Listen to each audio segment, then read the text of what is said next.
DPCC Delhi pollution control committee ने एक नई रेगुलेशन निकाली है दिल्ली वासियों के लिए, जिसमें घटती एयर क्वालिटी को मद्देनजर रखते हुए दिल्ली में दीपावली से पहले ही फायर क्रैकर्स बैन कर दिए गए हैं 1 जनवरी 2025 तक। अगर कोई भी शॉपकीपर पटाखों को बेचता हुआ पाया गया और इंडस्ट्री पटाखों की प्रोडक्शन करती हुई पाई गई तो उस पर एक्शन लिया जाएगा। दिल्ली पॉल्यूशन कंट्रोल कमेटी यानी डीपीसीसी का मेन काम है दिल्ली में पॉल्यूशन को मॉनिटर और कंट्रोल करना। ये एजेंसी जो दिल्ली सरकार के अंडर आती है, अलग अलग तरीके से इन्वायरमेंट की प्रोटेक्शन और पॉल्यूशन को रोकने के लिए काम करती है। Delhi's air is very critical during winter seasons, especially during the months of October to February, because of the atmospheric inversion conditions which happens to prevent the escape of whatever emissions happens locally. Local emissions are majorly from sectors like vehicular, dust and other areas. And the most important contribution also comes from the stubble burning as well as the coincidence with festivals like Diwali, and that's why the importance of firecrackers comes into the fore when we talk about mitigation of air pollution. Delhi में दिवाली का त्योहार आते ही pollution को लेकर एक बार फिर से चिंता बढ़ गई है। सरकार ने इस बार फिर से फायरक्रैकर पर कंप्लीट बैन लगाया है ताकि हवा में गुलदस्ता ना बने और लोगों का स्वास्थ्य पर बुरा असर ना पड़े। लेकिन कुछ लोग इस बैन को अपने त्योहार और परंपराओं के खिलाफ मानते हैं। ये जो पटाखे दिख रहे हैं आपको, ये बच्चों वाले पटाखे हैं। बड़े वाले बम अभी 14 तारीख को बंद हो चुके हैं, दिल्ली सरकार ने बंद कर दिए हैं। अभी जो मिलेगा, अभी एक बच्चों वाले मिलेंगे, फुलझड़ी है, पॉप पॉप है, थ्रू बम है, कलर माचिस वगैरह है, अभी सब यही मिलेगा। और छोटा मोटा मुर्गा छाप मिल जाएगा।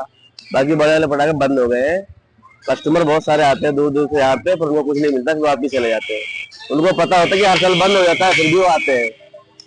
लेकिन कुछ लोग इस बैन का समर्थन भी कर रहे हैं।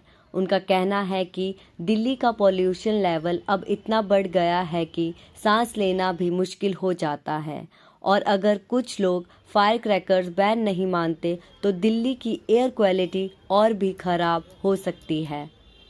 अगर हमें इसके लिए थोड़ा सा सेक्रीफाइस करना पड़ेगा तो ये एक बहुत ही अच्छा सेक्रीफाइस होगा, क्योंकि हम सबको पता है कि हमें अपने देश को बचाना है, हमें अपनी सिटी को बचाना है। और दिवाली फेस्टिवल ऑफ लाइट्स है, इसमें हमें एक दूसरे की खुशियाँ मनानी है। अगर हमें क्रैकर ना भी फोड़ने पड़े, अपनी सिटी को बचाने के लिए थोड़ा सा अगर हम इतना कर सकते हैं तो ये बहुत सही सेक्रीफाइस होगा। अक्टूबर 2021 से नवंबर 4, 2024 तक AQI में तेजी से बढ़ोतरी हुई। अक्टूबर के एंड तक AQI 200 से 400 था, जो सेंसिटिव ग्रुप जैसे बच्चों और एल्डर के लिए रिस्की है। नवंबर की शुरुआत में ये और बढ़कर 700 से 800 तक पहुंच गया, जो सबके लिए डेंजरस है। ये दिखाता है कि पॉल्यूशन कंट्रोल के लिए तुरंत कदम उठाना ज़रूरी है। व्हीकल्स और फैक्ट्रीज के एमिशंस को रोका जाए और हर इंसान अपनी जिम्मेदारी समझे। Delhi Pollution Control Board, on the directions of the state government, we have banned the manufacture, storage, selling and bursting of firecrackers during this year till 1st January 2025. By selling, I mean it also includes the online delivery of firecrackers through marketing channels.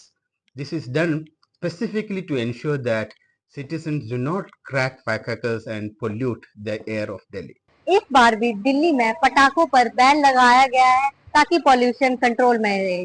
सरकार का मानना ये है कि ये कदम लेना बहुत जरूरी है ताकि हम स्वस्थ हवा में सांस ले सके। कुछ लोग इसे अपने फेस्टिवल के खुशियों में के खिलाफ मानते हैं और कुछ लोग सरकार के फैसले का सपोर्ट करते हैं। अब देखना ये है कि ये बैन कितना असर डालता है और इस बार की दिवाली कैसी रहेगी और कितनी शांत रहेगी। चित्कारा न्यूज के लिए कैमरा पर्सन इशप्रीत के साथ मैं सुनीता।